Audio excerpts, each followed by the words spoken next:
Bienvenidos. Estas son las noticias más destacadas de la OEA. Esto es OEA News, el informativo de la Organización de los Estados Americanos.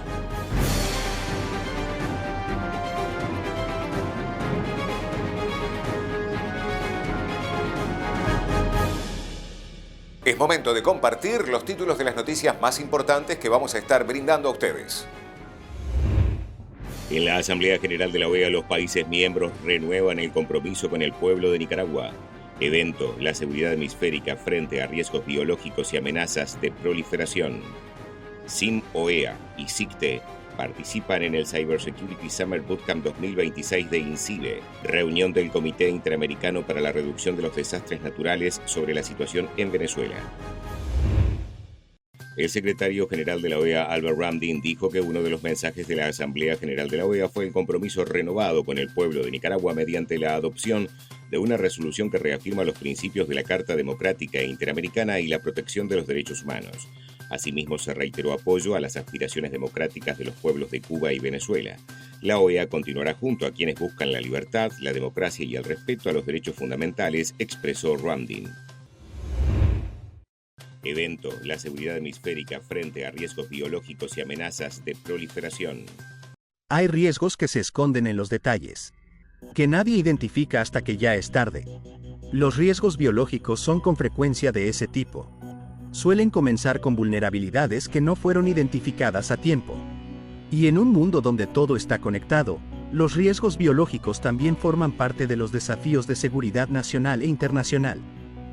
En el marco de la Asamblea General de la Organización de los Estados Americanos, el Ministerio de Relaciones Exteriores de la República de Panamá y el Comité Interamericano contra el Terrorismo SICTE reunieron a autoridades, expertos y representantes diplomáticos para dialogar sobre el fortalecimiento de la cooperación regional en materia de bioseguridad y biocustodia. Durante el encuentro se destacó que los riesgos biológicos pueden surgir de vulnerabilidades que pasan desapercibidas y abordarlos requiere respuestas coordinadas e intersectoriales. Las presentaciones resaltaron la importancia de fortalecer las capacidades nacionales, promover una cultura de prevención y consolidar marcos que permitan gestionar los riesgos biológicos de forma responsable y sostenible. Además, se presentaron los avances del proyecto Fortalecimiento de la Seguridad y Protección Biológica en América Latina en consonancia con la implementación de la Resolución 1540 del Consejo de Seguridad de las Naciones Unidas, mediante el cual el SICTE acompaña a los Estados miembros de la OEA en la consolidación de sus capacidades en bioseguridad y biocustodia. Gestionar los riesgos biológicos no es prepararse para un escenario improbable. Es fortalecer hoy las capacidades, la cooperación y la confianza que permiten proteger a nuestras sociedades.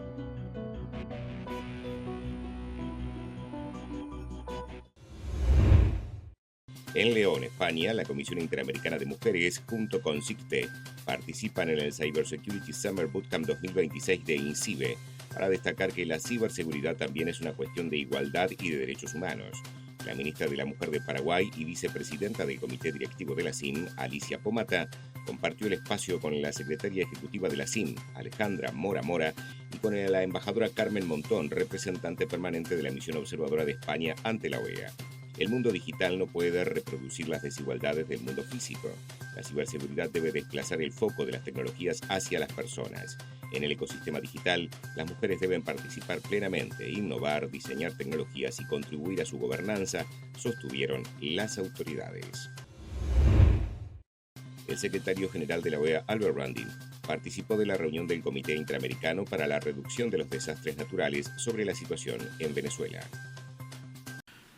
Chair of the Permanent Council, Ambassador Steve Verrill. Officially, the ceremony of his installation is on Wednesday, but he is in charge already. So, just to make sure. Thank you. Distinguished Permanent Representative, Permanent Observers, Ambassadors, representatives of the Inter-American Committee on Natural Disasters Risk Reduction, speakers from the Pan American Health Organization, our partner, the Inter-American Development Bank, CAF, the United Nations, the United States Department of State, the White Helmets Initiative, and the International Federation of Red Cross and Red Crescent societies, our colleagues from this OES, ladies and gentlemen. I want to thank you first of all for joining today's meeting of the Inter-American Committee on Natural Disaster Reduction. I'm encouraged to see such strong representation from the institutions I mentioned earlier that form the backbone of our structure in our hemisphere disaster risk management architecture. And we will hear from each of them shortly. Your presence reflects the understanding that in times of crisis, as with the recent earthquakes in Venezuela, the Inter-American system must act as one, supporting our fellow citizens of the Americas. Our collective expertise, combined with coordinated action, is indispensable to strengthen resilience, reducing risk, and supporting member states before, during, and after such disasters strike. This committee has convened after many such tragedies, most recently Hurricane Melissa, which struck Jamaica and other Caribbean nations as well. Today, on behalf of the OES, I wish to express our deepest condolences and unwavering solidarity with the people of Venezuela in every community affected by the devastating earthquake of June 24th, 2026. The latest assessment from our humanitarian partners paint a sobering picture. More than 3,000 lives have been lost.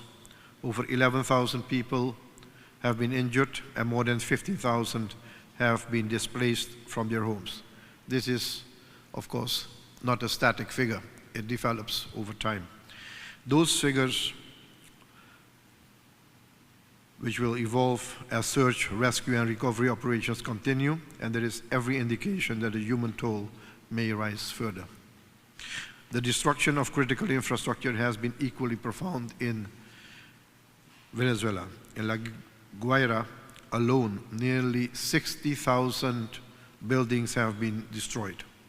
According to the assessments by the United Nations and the Pan American Health Organization, more than 850 public buildings have sustained severe damage or collapsed entirely, including at least 38 hospitals and 400 schools.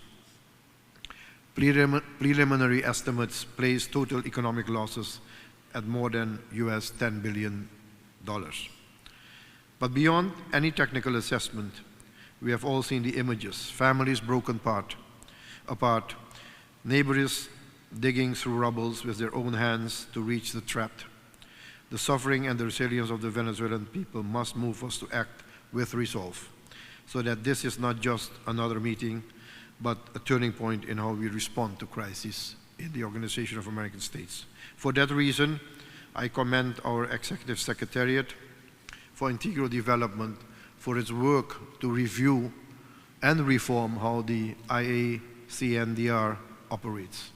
It's also on the agenda today, so that the Inter-American system is better prepared for the next catastrophe. Ladies and gentlemen, today's convening of the committee is necessary. Our collective strength lies in the complementary capabilities that each of our organizations brings to the table. The discussion provides an opportunity to take stock of evolving needs on the ground, to identify where the committee's comparative advantages can be brought to bear, and to strengthen coordination in order to ensure that our collective response supports not only immediate humanitarian needs, but also resilient and sustainable recovery. As agencies in the Inter-American system, it is critical that we address the ways in which we improve our cooperation in support of countries in the Western Hemisphere. We have each important and unique roles to play. We have a shared responsibility that extends well beyond responding to disasters. Together, we can mobilize the financing to reduce risk before disaster strikes, invest in resilient infrastructure, strengthen early warning systems, and equip governments with the knowledge and capacity to make better informed decisions. And together, we can reinforce the institutions, policies, and partnerships that underpin resilience, ensuring that recovery both helps restore what has what was lost and builds back stronger, safer, and more sustainable. And when disaster strikes, as is the case of the earthquakes in Venezuela, we can deliver coordinated, timely, and effective responses. From humanitarian relief and emergency logistics to technical expertise and recovery planning, our institutions together possess an extraordinary range of capabilities. When these capabilities are aligned, and this is the purpose of this committee, they become far greater than the sum of their parts. That is the value. Let us leave this meeting with a renewed commitment to move beyond coordination to collective action, beyond responding to disasters to reducing disaster risk, and beyond rebuilding what was lost to creating safer, more resilient, and more prosperous societies. I look forward to continuing the discussion on how we strengthen this institutional capability, the committee, in terms of its financing, its operations, its readiness, and its coordinated efforts in giving more support, more effective, efficient support to member states in need when disaster strikes. So that discussion will take place further in the Permanent Council as we come with proposals following the discussion today. Estas han sido las noticias más relevantes de la OEA, la Organización de los Estados Americanos. Esto ha sido OEA News. Nos reencontramos en la próxima jornada.